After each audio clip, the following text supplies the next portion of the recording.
नमस्कार, स्वागत है आप सभी का अमन स्टडी पॉइंट में। साथियों, यह UP TET practice set paper Hindi का पार्ट तीसरा है। इसमें हम देखेंगे हिंदी के महत्वपूर्ण 30 प्रश्नों को। तो इस वीडियो में पूरे अंत तक बने रहिएगा। चलिए शुरू करते हैं अपने प्रश्नों को और देखते हैं। यहाँ पे जो निर्देश दिया गया है, निम्नलिखित पद्यांश को ध्यानपूर्वक पढ़कर और इस पर आधारित प्रश्नों को उत्तर देना है। तो मेघ आए बड़े बन कर के संवर के, आगे आगे नाचती गाती बेयार चली। तो परीक्षा में मैं आपको यही राय देना चाहूँगा कि पहले आप प्रश्नों को पढ़ लें और फिर इसमें उत्तर को ढूंढें, ताकि समय कम लगे।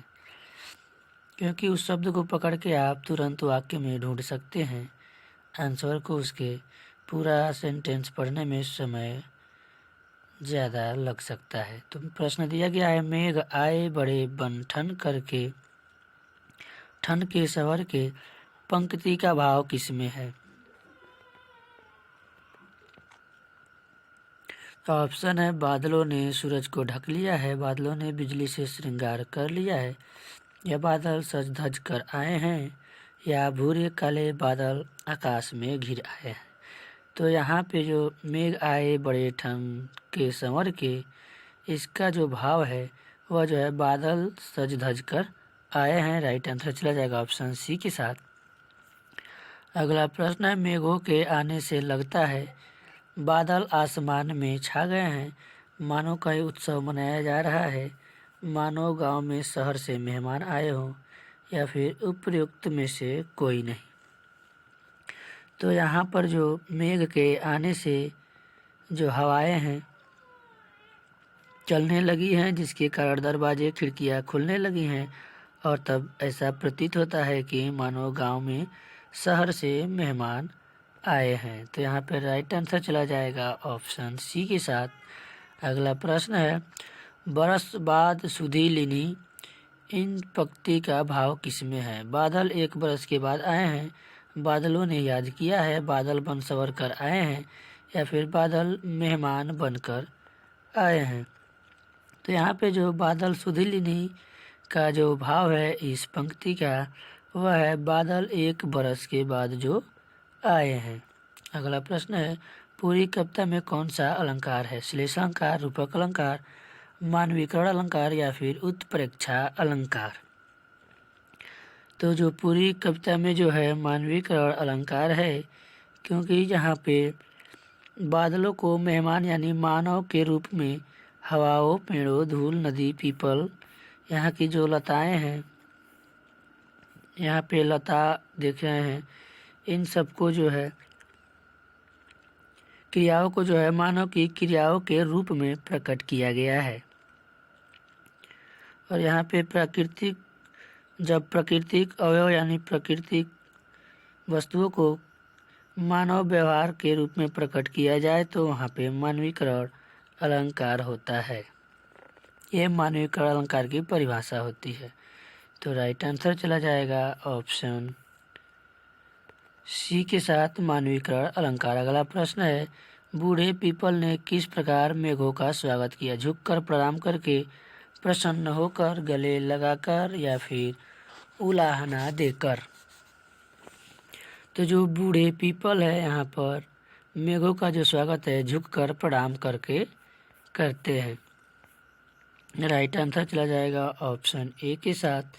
बूढ़े पीपल ने आगे बढ़कर, ये यहाँ पे दिया गया है इस पंक्ति में। अगला प्रश्न देखेंगे, पाहुन शब्द का क्या अर्थ है? आना, पालना, मेहमान, या फिर पैर? तो जो पाहुन शब्द का अर्थ होता है वो होता है मेहमान। अगला प्रश्न है, समर्पित शब्द में कौन सा प्रत्यय है? त, पित, इत, या फिर इत? तो प्रत्यय वे शब्द होते हैं जो किसी भी शब्द के बाद में या पीछे लगते हैं, और उपसर्ग वे शब्द होते हैं जो किसी भी शब्द के पहले लगते हैं या प्रयुक्त होते हैं। तो यहाँ पे समर्पित शब्द में जो प्रत्यय होगा वो इत प्रत्यय हो जाएगा, राइट आंसर चला जाएगा ऑप्शन डी के साथ। अगला प्रश्न है, तितली निम्न में से किसकी कृति है? जयशंकर प्रसाद, द्वारिका प्रसाद माहेश्वरी, अयोध्या प्रसाद उपाध्याय, हरिऔध या फिर हजारी प्रसाद द्विवेदी। तो यहाँ पे राइट आंसर चला जाएगा ऑप्शन नंबर एक के साथ। तितली जो है जयशंकर प्रसाद की रचना है और इनके अतिरिक्त जयशंकर प्रसाद की रचना है कंकाल, इरावती ये भी इन्हीं की है, कमायनी भी इन्हीं की रचना है। अगला प्रश्न है, काहे के ब्याहे प्रदेश सुन बाबुल मोरे निम्न में से किसकी पंक्तियां है? विजय सेन, मधुकर, आमिर खुसरो या फिर चंद्र बरदाई। चंद्र बरदाई यहाँ पे राइट आंसर चला जाएगा ऑप्शन सी के साथ। और ये जो पंक्तियां है आमिर खुसरो की है। काहे को ब्याहे परदेश सुन बाबुल मोरे। अगला प्रश्न है, प्यासा शब्द से डैश डैश भाववाचक संज्ञा बनती है? आस, प्यास, प्यास या फिर प्यार।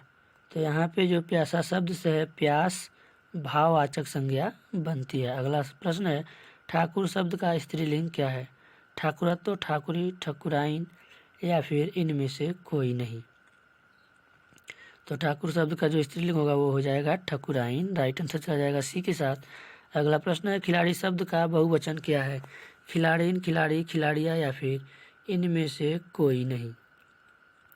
तो जो खिलाड़ी का बहुवचन होता है ऑप्शन चला जाएगा ऑप्शन बी के साथ, खिलाड़ी ही होता है।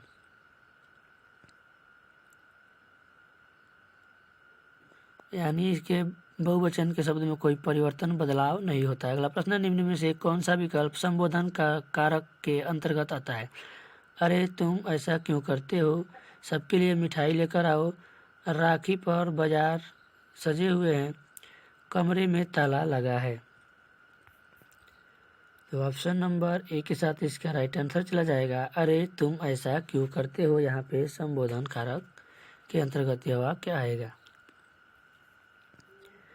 अगला प्रश्न है, उसका भाई खेलता है, दिया गया वाक्य में से कौन सा सर्वनाम उदाहरण है? निजवाचक सर्वनाम, पुरुषवाचक सर्वनाम, संबंधवाचक सर्वनाम या फिर निश्चयवाचक सर्वनाम। तो यहाँ पे जो उसका भाई खेलता है इस वाक्य में जो सर्वनाम है यह जो है पुरुषवाचक सर्वनाम है, राइट आंसर चला जाएगा ऑप्शन बी के साथ। अगला प्रश्न है, व्यापार शब्द का विशेषण शब्द है? व्यापारो, व्यापारिक, व्यापारी या फिर उपयुक्त सभी। तो व्यापार का जो विशेषण शब्द हो जाएगा व्यापारिक हो जाएगा, ऑप्शन चला जाएगा बी के साथ। अगला प्रश्न है, यदि उसने पढ़ाई की होती तो वह पास हो जाता में कौन सा काल है? वर्तमान काल, भूतकाल, भविष्य काल या फिर इनमें से कोई नहीं।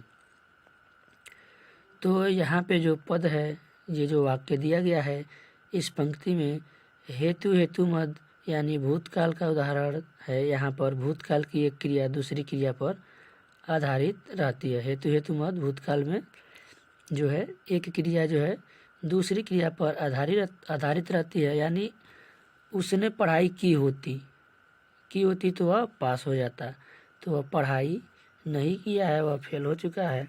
तो यहाँ पे जो राइट आंसर चला जाएगा ऑप्शन बी के साथ, भूतकाल। अगला प्रश्न है, किसी कक्षा में समाचार पत्र पत्रिकाओं का उपयोग यह सुनिश्चित करता है कि शिक्षण सामग्री का उपयोग हो रहा है, बच्चों की भाषा पर समाचार पत्र पत्रिकाओं का प्रभाव पड़े, बच्चों को मुख्य शीर्षक याद है या फिर बच्चे प्रमाणित लेख, समाचार आदि पर अपनी प्रतिक्रिया देने की क्षमता रखते हैं।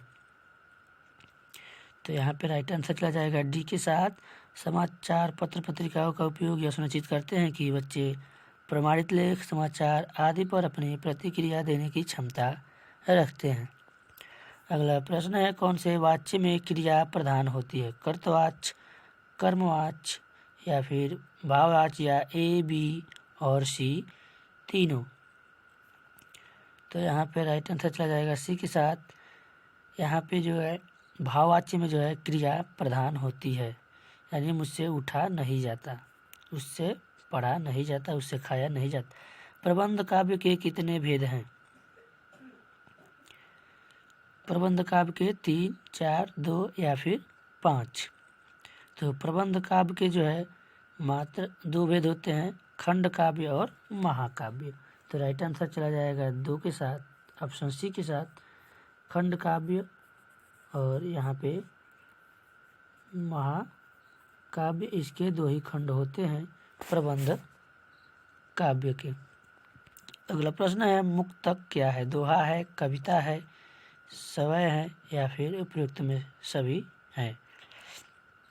यहाँ पे राइट आंसर चला जाएगा ऑप्शन डी के साथ। मुक्तक जो है दोहा, सवय और कविता ये उपयुक्त सभी हैं। अगला प्रश्न है सैनिक देश हित में जान देते हैं रेखांकित शब्द है डैश डैश। जातिवाचक संज्ञा, भाववाचक संज्ञा, व्यक्तिवाचक संज्ञा या फिर इनमें से कोई नहीं। तो सैनिक शब्द जो है यह जातिवाचक संज्ञा है। राइट आंसर चला जाएगा ए के साथ। अगला प्रश्न है भाषा शिक्षण में कौन सा बिंदु सबसे कम महत्वपूर्ण है? भाषाई अभ्यास, भाषाई परिवेश, पाठ्य सामग्री या फिर परीक्षाएं? तो यहाँ पे जो है भाषा शिक्षण में जो है पाठ्य सामग्री सबसे कम महत्वपूर्ण है, जबकि भाषाई अभ्यास, भाषिक परिवेश और परीक्षाएं महत्वपूर्ण है। तो राइट आंसर चला जाएगा सी के साथ। अगला प्रश्न सतत मूल्यांकन एक निहितार्थ है। बच्चों को भाषा प्रयोग का निरंतर अवलोकन करना, बच्चों की परीक्षा संबंधी भय को समाप्त करना, प्रतिदिन परीक्षाएं लेना या फिर हर महीने परीक्षाएं लेना। तो यहाँ पे सतत मूल्यांकन जो है एक निहितार्थ है, बच्चों के भाषा प्रयोग का निरंतर अवलोकन करना। अगला प्रश्न है भाषा के आधारभूत कौशल क्रमबद्ध रूप से चलते हैं, हमेशा अर्जित किए जाते हैं, सर्वथा पृथक है या फिर अंतः संबंधित होते हैं? तो यहाँ पे राइट आंसर चला जाएगा ऑप्शन डी के साथ। भाषा के जो आधारभूत कौशल है वह अंतः संबंधित होते हैं। अगला प्रश्न है शिक्षक की स्वयं की भाषा प्रयोग की कुशलता है, बच्चों के भाषा प्रयोग के लिए आदर्श रूप प्रस्तुत करती है, बच्चों के भाषा प्रयोग पर कोई प्रभाव नहीं डालती, बच्चों को अलंकारिक भाषा प्रयोग के लिए प्रेरित करती है या फिर बच्चों को भाषा का अनुकरण करने के लिए बाध्य करती है? तो यहाँ पे राइट आंसर चला जाएगा ऑप्शन ए के साथ। बाध्य की बात होगी तो यहाँ पे पेडागोजी में यानी निगेटिव टैग वर्ड है, तो बच्चों को जो है भाषा प्रयोग के लिए आदर्श रूप प्रस्तुत करती है।